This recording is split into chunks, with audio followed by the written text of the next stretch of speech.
咁葉建源議員咧就係佢冇查到，但係佢就即係喺發言嗰度咧就話最唔同意我提出通識保留或者增撥資源或者嗰部分，咁所以咧我只可以咧就係反對佢哋嘅修訂。話最唔同意我提出通識保留或者增撥資源。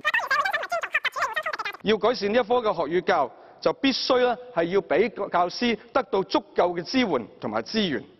因此，我認為當局必須要盡快回應學界一直以嚟嘅訴求，係增加教學嘅資源同埋師資嘅培訓，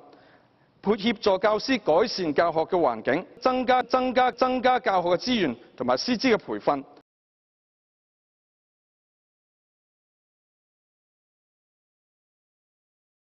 通識教育科咧，其實最喜歡嗰個部分咧就係專題，但係好可惜咧，葉建源議員佢琴日講咧就係佢問嗰啲人佢唔係好贊成，我希望咧佢可以開放啲。葉建源議員佢琴日講咧就係佢問嗰啲人佢唔係好贊成。